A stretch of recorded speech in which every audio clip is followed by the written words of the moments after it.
Après le lancement à Lomé de l'opération de vulgarisation du livre blanc du gouvernement, les différents acteurs en charge du processus sont déjà à l'œuvre.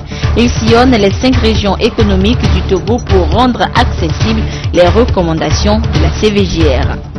Le centre de construction et de logement de Kakaveli va bientôt renaître de ses cendres.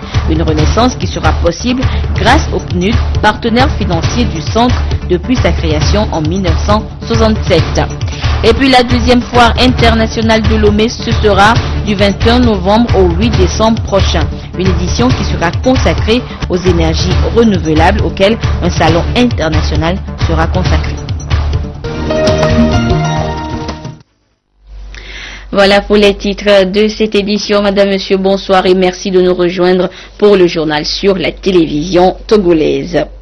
Une délégation de 9 chefs cantons de la préfecture du Golfe et de Lomé commune a été reçue en audience ce matin par le président de l'Assemblée nationale. Ces garants des us et coutumes avaient un message pour Dama Dramani. La délégation a été conduite par le chef canton d'Aflao Gakli, Togbi Djidjoli Detou 10. Nous l'écoutons au micro d'Esther Laclé. La délégation des 10 chefs cantons de la préfecture du Golfe et de Lomé commune que vous voyez ce matin auprès du président de l'Assemblée nationale, c'est d'abord une visite de courtoisie. Et depuis le début de cette législature, les chefs traditionnels ont souhaité rencontrer le président de l'Assemblée pour apporter le soutien des chefs traditionnels, l'ensemble des chefs traditionnels du Togo, et plus particulièrement des chefs traditionnels de la préfecture du Golfe et de Lomé commune. Donc c'est une visite de courtoisie et nous avons donc profité de cette visite pour avoir l'actualité au niveau de l'Assemblée, les grands dossiers et le fonctionnement même de l'Assemblée. Et le président de l'Assemblée a eu cet honneur de nous présenter le fonctionnement de l'Assemblée et je pense que nous en tant que chefs traditionnels et les députés qui sont à l'Assemblée nationale, nous avons le même combat, c'est celui justement d'édifier un pays de paix. Il faut que le Togo soit un pays de paix, un pays stable et un pays économiquement viable. Et c'est le souhait que nous avons émis à l'issue de cette visite de courtoisie auprès du président de l'Assemblée nationale. La ministre du Développement à la base, Victoire Toméga Dogbe, a clôturé sa tournée nationale de sensibilisation sur le FNFI et son produit APSEF avec l'étape de la préfecture du Bamono ce vendredi. La tournée a permis à la ministre de s'assurer que le message est passé et rectifié par la même occasion le tir pour atteindre les 300 000 bénéficiaires prévus pour cette année 2014. Le compte rendu avec Arnaud Kidéou. L'accès des pauvres aux services financiers APSEF permet aux bénéficiaires de développer des activités génératrices de revenus. Il contribue ainsi à l'insertion des femmes et des hommes vulnérables sur l'échiquier du Fonds national de la finance inclusive. 2 mois après le lancement de l'APSEF, les institutions de microfinance partenaires s'activent pour qu'aucune personne vulnérable ne reste en marge de ce crédit. À Afania, dans le Bamono, l'arrivée de la ministre Victoire Dogbe a comblé les attentes. Nous, natifs de Bamono, nous nous sommes dit, il se pourrait qu'on ait oublié. Nous nous sommes oubliés. Mais aujourd'hui, l'arrivée de Madame le ministre du Développement à la base nous a beaucoup rassurés et que les populations ont beaucoup applaudi. Nous lançons un vive appel à toute la population de Bamono de puisse aller vers ce produit. 32 préfectures sillonnées en 2 mois. La ministre Victoire Toméga Dogbe confirme que les choses évoluent rapidement sur le terrain. Pour respecter ce caractère national et inclusif, il fallait absolument faire cette tournée nationale. Et ce que nous devons retenir, c'est que le message passe. La population est très réceptive au message. Il est clair, ce n'est pas un don, c'est un crédit. Et le crédit, ça se rembourse. Le crédit, on le prend, on le fructifie, ça génère des revenus et on respecte l'engagement qu'on a pris, c'est-à-dire on rembourse dans un délai bien précis pour pouvoir bénéficier des prochains cycles, puisque nous savons que pour l'APSEF, il y a 4 cycles, 2 de 30 000 et 2 de 50 000. Alors, ce que nous avons donc noté, c'est que la population adhère pleinement à l'APSEF. La population également s'organise comme on l'a souhaité dans des groupes solidaires de 4, 5, 6 pour pouvoir bénéficier de l'APSEF. Et nous avons également constaté que les microfinances partenaires de ce premier produit ont réellement démarré leur travail sur le terrain. À toutes les rencontres, la ministre Victoire Dogbé a répondu aux préoccupations soulevées par les bénéficiaires et a instruit les institutions de microfinance partenaires à faciliter l'accès des crédits APSEF aux couches vulnérables. Autre actualité, une délégation du ministère des Droits de l'Homme, de la consolidation de la démocratie, chargée de la mise en œuvre des recommandations de la CVJR, effectue une tournée à l'intérieur du pays. Mission assignée à ces délégations, vulgariser le livre blanc du gouvernement, un document qui reprend les grandes lignes du rapport de la commission Vérité, Justice et Réconciliation. L'étape de la région de la Kara avec Nestor Mozo. Après Dapaon, Kara a été la deuxième étape de la tournée de la délégation du ministère des Droits de l'Homme, de la consolidation de la démocratie chargée de la mise en œuvre des recommandations de la CVJR. À la fin de ces travaux, la CVJR, Commission Vérité, Justice et Réconciliation, a produit un rapport assorti de 68 recommandations à l'adresse du gouvernement, des institutions et des populations. La quintessence de ces recommandations se retrouve dans un livre blanc que le gouvernement a fait éditer. Aujourd'hui, le gouvernement passe à l'étape de la vulgarisation de ce livre. Le livre blanc répertorie, disons, la manière dont le gouvernement compte mettre en œuvre les recommandations de la CVJR. Il y a des recommandations qui sont dites prioritaires et urgentes, que le gouvernement compte mettre en œuvre d'ici fin 2014. Il y a des recommandations qui seront mises en œuvre avec le temps, c'est-à-dire progressivement. En fait, l'œuvre de réconciliation nationale est une œuvre de longue haleine. La mise en œuvre des recommandations, ce n'est pas ponctuel, ce n'est pas en un seul jour qu'on met en œuvre les recommandations. C'est donc de façon progressive que les recommandations seront mises en œuvre. Cette rencontre a concerné les acteurs locaux de la mise en œuvre des recommandations de la CVJR au niveau de la région de la Kara. Des exemplaires du livre blanc ont été distribués aux participants. Il leur est demandé de s'approprier le contenu du document pour faire une large diffusion autour d'eux. Et toujours à Kara, la Commission nationale de lutte contre la prolifération, la circulation et le trafic illicite des armes légères et de petit calibre poursuit sa mission. Elle a formé les forces de sécurité cette semaine sur la gestion des stocks d'armes au Togo. Nous retrouvons Nestor Mozo. Cette session de formation au camp général Amélie de Kara a été initiée par la CNLPAL, Commission nationale de lutte contre la prolifération, la circulation et le trafic illicite des armes légères et de petit calibre. Les bénéficiaires sont issus des garnisons des régions centrales, Kara et Savane. Ils sont chargés des stocks d'armes des camps. Cette formation a été initiée à leur intention pour leur permettre de renforcer leur capacité dans la gestion des dépôts des armes légères et de petit calibre ALPC. L'objectif de ce séminaire est d'aboutir à avoir la sûreté et la sécurité des ALPC et donc accroître aussi la conscience des gestionnaires de ces stocks d'armes. La sous-région ouest-africaine gère depuis quelques années des conflits armés.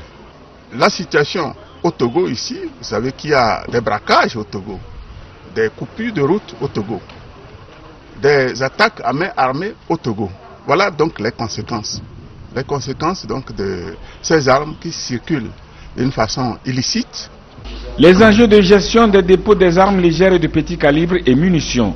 Les techniques de gestion des dépôts des armes légères et de petit calibre et munitions et les instruments internationaux de gestion des stocks sont spécifiquement les modules de la formation.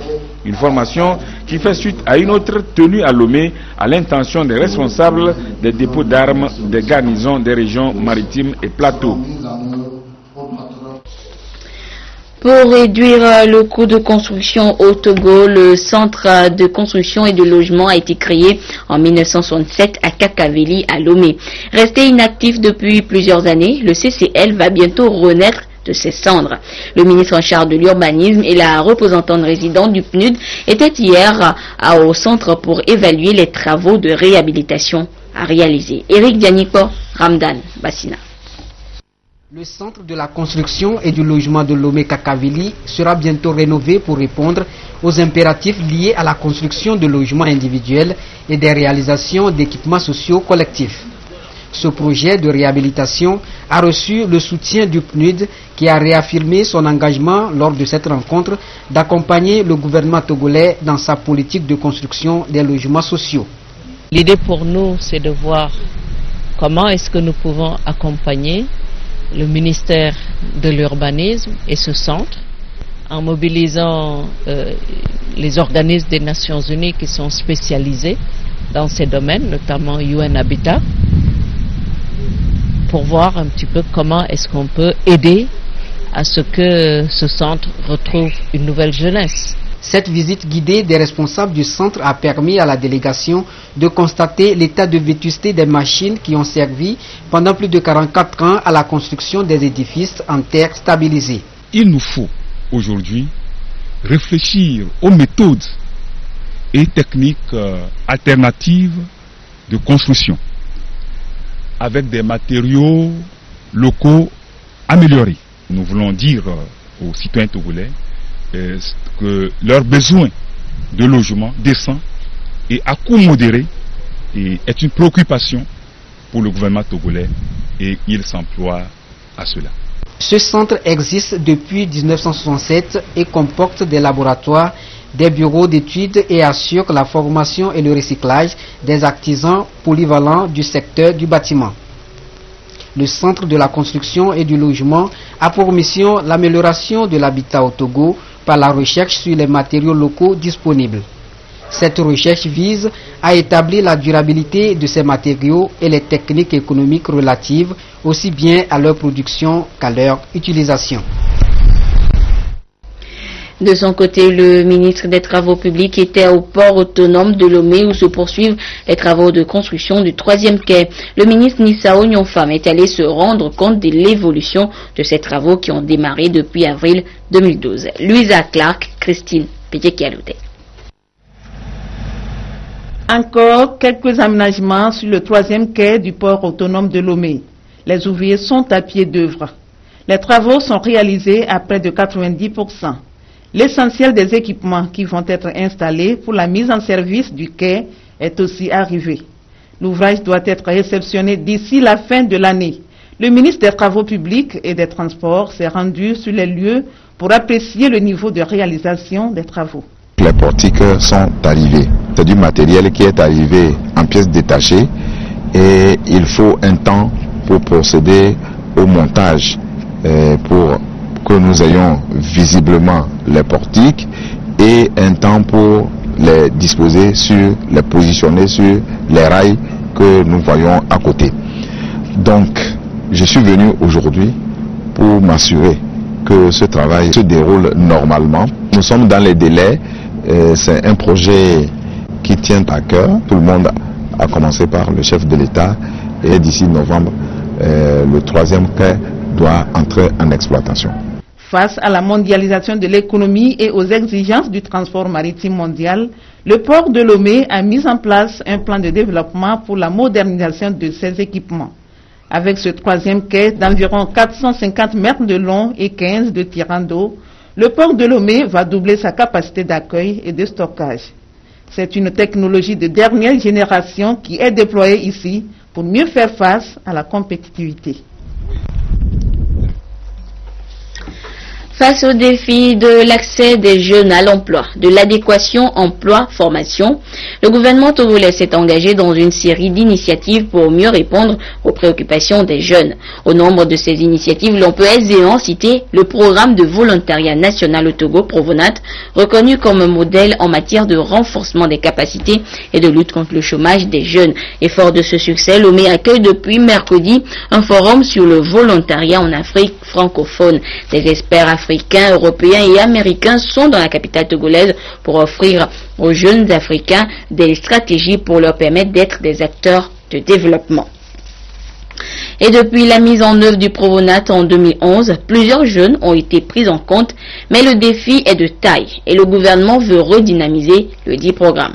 Ce soir, nous nous intéressons donc au bilan du Provonat et des mesures mises en place par le gouvernement afin que plus de jeunes aient la chance d'adhérer au programme du volontariat national. Le dossier est réalisé par Rachel Aoku. Il faut à tout prix réduire le chômage et le sous-emploi. Telle est la volonté du président de la République et du gouvernement togolais. Cela se traduit entre autres par la création du Provonat, programme de volontariat national. Ainsi, plusieurs jeunes sont déjà bénéficiaires et pourront à coup sûr réussir leur intégration dans la vie socio-professionnelle. Quand on parle de volontaires, normalement on parle de individus, hommes et femmes de toute tranche d'âge, qui partagent l'envie de contribuer aux efforts nationaux de développement et de cohésion sociale, qui partagent une base de valeurs de participation, de valeurs de solidarité, qui s'expriment des formes les plus différentes, à partir de l'engagement bénévole de quelques heures par semaine jusqu'à un engagement volontaire à temps plein sous des missions de courte ou de longue durée. Mais tout ça a en commun sans doute un système de solidarité et d'engagement qui se ressemblent partout. Depuis la mise en place du Provonat, 50% de jeunes ont réussi leur insertion professionnelle. Le ministère du Développement à la base en charge du Provonat compte élargir le programme pour permettre à plus de jeunes d'en bénéficier. Pour répondre aux impératifs de visibilité accrue, d'efficacité et de spécialisation institutionnelle dans la gestion du volontariat, le gouvernement togolais a décidé de mettre en place une agence du volontariat national. Et la loi rectificative que vient de voter l'Assemblée nationale permettra la mise en place de ce nouveau cadre de pilotage et de gestion du volontariat. Et le défi qui reste à relever est double. D'une part, assurer la pérennité des sources de financement en faisant appel à des mécanismes de cofinancement avec le concours des structures d'accueil et d'autre part, renforcer le mécanisme de facilitation d'insertion professionnelle des volontaires nationaux, en particulier par une meilleure communication des offres disponibles. Déjà, 7,5 milliards de francs CFA ont été débloqués par les autorités au profit du Provonat. De 2011 à ce jour, on compte 4 500 volontaires. Les responsables comptent attendre d'ici la fin de l'année 5 000 volontaires. Un an après la destitution de Mohamed Morsi en Égypte, les frères musulmans célèbrent l'événement. Une célébration qui a été troublée par une attaque à la voiture piégée. Et c'est l'une des informations du Tour de l'Afrique en bref et en images. Était cachée dans un train d'Alexandrie. Elle était placée dans une mallette, juste à côté du siège d'un passager. L'explosion a blessé 5 personnes. Pas de revendication, mais cet attentat survient au moment où les frères musulmans organisaient leur journée de la colère. Les militants islamistes commémoraient le premier anniversaire de la destitution du président Morsi par l'armée égyptienne. Les FDLR ont finalement 6 mois de plus pour désarmer. Un compromis arraché difficilement lors du sommet des Grands Lacs. Le Rwanda exigeait 3 mois seulement de délai, impatient de voir rentrer au pays ces anciens rebelles Hutus retranchés en RDC. En 10 ans, environ 11 000 hommes des forces démocratiques de libération du Rwanda ont déjà déposé leurs armes. En décembre, les derniers combattants qui seraient entre 1500 et 4000 ont accepté d'être démobilisés, mais très peu jusque-là sont passés à l'acte. Clôture à Accra du sommet spécial sur l'Ebola. Les pays d'Afrique de l'Ouest ont convenu d'une stratégie globale contre cette fièvre hémorragique qui a déjà tué 467 personnes depuis janvier. Plus de coopération aux frontières pour détecter le virus, mieux impliquer les chefs communautaires dans la lutte et travailler plus étroitement avec l'OMS. Mais peu de détails sur l'application concrète de ces mesures. Quant au financement, il faudrait débloquer en urgence 10 millions de dollars pour les 6 prochains mois.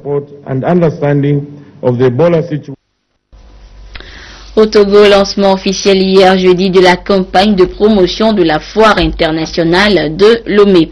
Une foire qui cette année innove avec l'introduction d'un thème. Ce sont les énergies renouvelables qui sont retenues avec en prime le lancement du premier salon international des énergies renouvelables de Lomé. Le reportage est signé Ramdan Bassina. La campagne de promotion de la 12e foire internationale de Lomé vient d'être lancée. Elle donne ainsi le ton aux activités à mener en amont avant le début de la foire. Cette cérémonie permet à la plupart des exposants de commencer les préparatifs de participation à la foire internationale de Lomé et de leur accorder à suffisance le temps nécessaire pour raffiner leurs projets afin qu'ils se concrétisent au cours des expositions.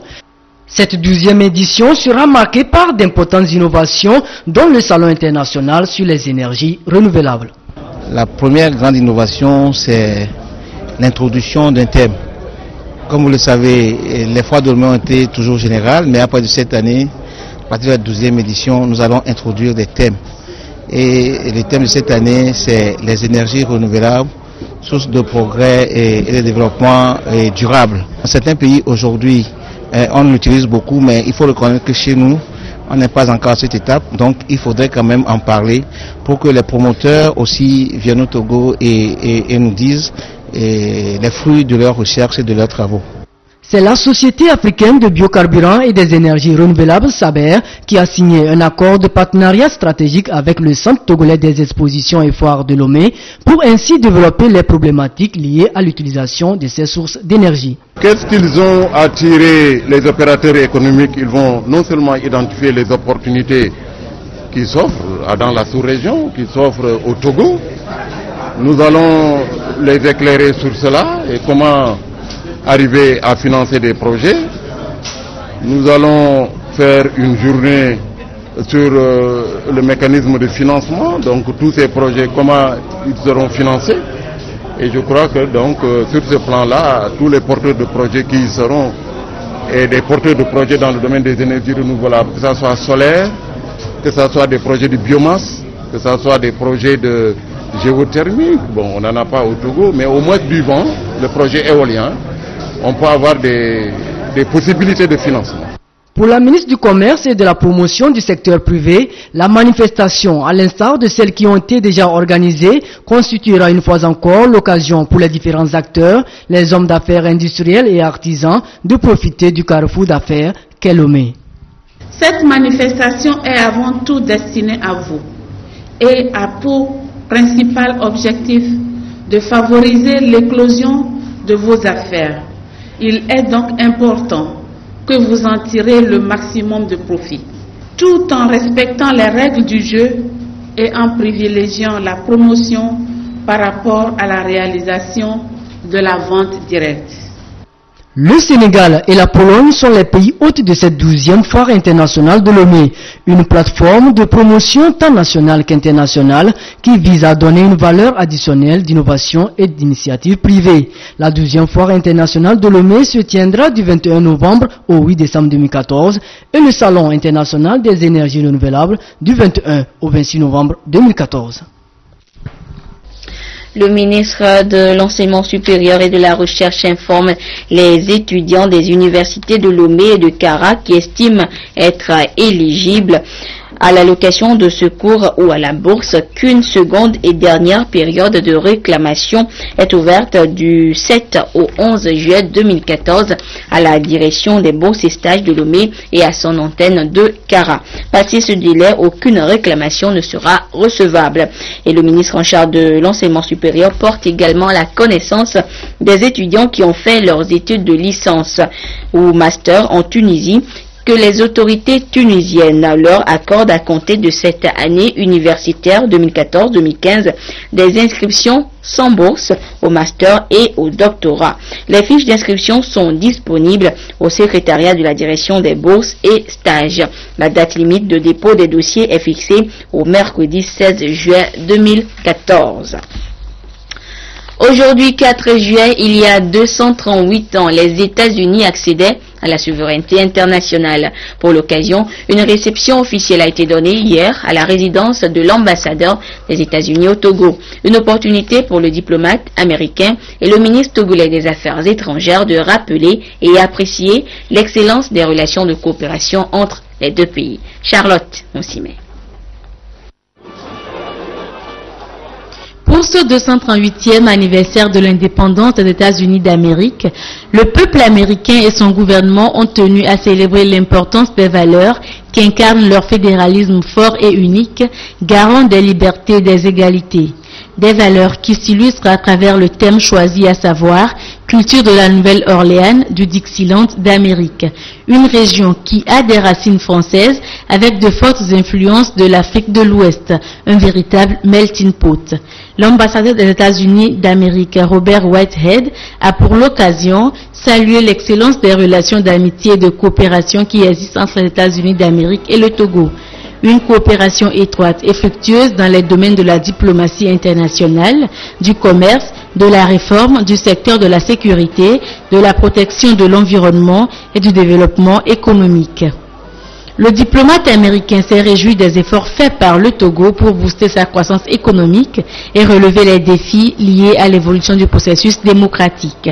Autre information à cette rencontre, le sommet de Washington prévu en août prochain. Il sera axé sur les thématiques de développement et verra la participation de nombreux pays africains, dont le Togo. Il réunira les plus hauts dirigeants nationaux américains et africains avec un groupe de plus hauts dirigeants d'entreprises américaines et africaines pour examiner la question de l'investissement dans l'avenir de l'Afrique. Ces personnalités discuteront de la façon de favoriser la croissance économique inclusive et durable et de la manière d'établir les priorités en ce qui concerne les secteurs d'intérêt dans le développement de l'Afrique. L'économie de Togo s'est améliorée et a connu une croissance de plus de 5% l'année dernière. Les échanges commerciaux entre les États-Unis et les Togo ont considérablement augmenté pendant cette période. Alors que le commerce doit être le principal moteur de l'expansion d'emplois qui sous-tend la performance économique, il y a aussi une place valable pour l'aide au développement économique. Au cours de la dernière année, le Togo et les États-Unis ont collaboré étroitement pour atteindre l'éligibilité du Togo à un accord de Millennium Challenge Corporation. Le plan de travail que nous avons élaboré a donné des résultats palpables dans plusieurs domaines et nous sommes optimistes pour l'avenir. Le ministre togolais des Affaires étrangères et de la coopération, Robert Doucet, n'a pas manqué de saluer l'engagement des États-Unis d'Amérique dans les initiatives entreprises par le Togo pour son développement économique et le renforcement de la coopération militaire et culturelle. Permettez-moi de remercier votre gouvernement qui, dans le cadre de son soutien à notre pays, dans sa lutte contre la piraterie maritime, vient de faire don au Togo d'une vedette rapide, de classe Defender et d'un nouveau hangar construit pour l'abriter. Toujours sur le plan militaire, le renforcement de nos relations permet aujourd'hui la mise en œuvre de plusieurs programmes de formation et d'échange d'expériences entre nos états-majors généraux et la formation des militaires togolais aux opérations de maintien de la paix dans le cadre des Nations Unies par le biais du programme ACOTA. Sur le plan économique, l'appui sans cesse renouvelé de votre gouvernement dans les domaines prioritaires de lutte contre la pauvreté, ainsi que l'adhésion du Togo à l'important programme de la loi sur la croissance et les possibilités économiques en Afrique, l'AGOA, qui offre de véritables opportunités d'affaires pour nos opérateurs économiques, est également une parfaite illustration de l'excellence des relations entre nos deux nations. À cet anniversaire, les États-Unis d'Amérique se sont une fois encore engagés à poursuivre la coopération avec le Togo au cours des années à venir et à identifier d'autres domaines prioritaires d'assistance. Je vous donne lecture de ce communiqué à présent. Dans la nuit du 3 au 4 juillet 2014, une grande pluie diluvienne s'est abattue sur la ville de Lomé, causant d'énormes dégâts matériels. Une délégation interministérielle conduite par Madame Dédé Arufa Ekwe de l'Action sociale Maître Fiatou Cessenou de l'urbanisme et André Johnson de l'environnement s'est dépêché sur le terrain pour constater, soulager et apporter la compassion du chef de l'État Forest Zimna Nyazingbe et du gouvernement aux populations sinistrées. Après le bas-fond d'Amanda Romé et le bassin Caméléon, la délégation a sillonné quelques quartiers d'Agoué, Nivé et Zongo, à savoir Agoué Ketigan, Agoué Humbi, Kotokoli Zongo, Agoué Zongo Zilidji, Canfir Nord, qui ont été gravement touchés. La pluie a affecté une bonne partie de ces quartiers, les laissant pour compte. On dénombre pour l'heure environ 2000 sinistrés et des dégâts matériels. Les dispositions utiles sont actuellement prises par le gouvernement pour recenser les sinistrés et les accueillir sur le centre permanent pour les sinistrés de catastrophes naturelles et ou anthropiques en attendant l'évacuation de l'eau par les services compétents. Pour plus d'informations, veuillez contacter M. Kounke Ayivi Messan au téléphone 90 31 43 63.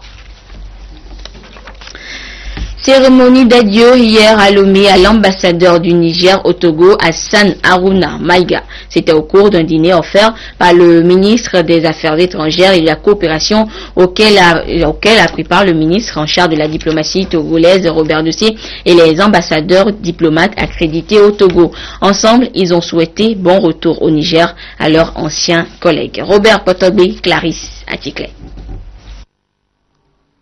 Signé le 12 janvier 1979, l'accord général de coopération entre le Togo et le Niger a jeté les bases des relations d'échange entre les deux pays. Une relation de coopération qui s'illustre aussi bien dans le domaine social, culturel, scientifique que dans la transaction commerciale à partir du port autonome de Lomé. Et pour renforcer l'accord général de coopération, le Niger envoie en 2012 son premier ambassadeur au Togo, Hassan Haruna Maïga. 2 ans après, le diplomate nigérien s'apprête à quitter le Togo.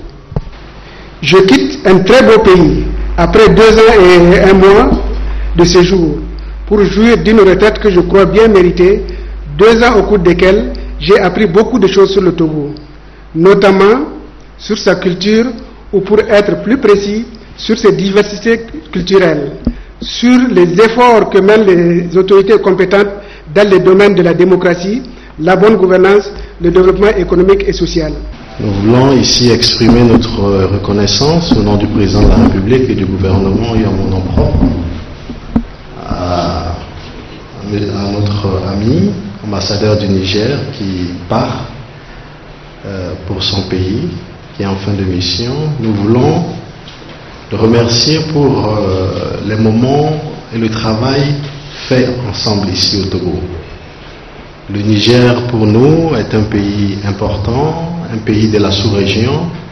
Nous partageons ensemble avec le Niger une coopération sud-sud très forte. Le Togo et le Niger font partie des 5 pays du Conseil de l'Entente de la Communauté économique des États de l'Afrique de l'Ouest et de l'Union africaine.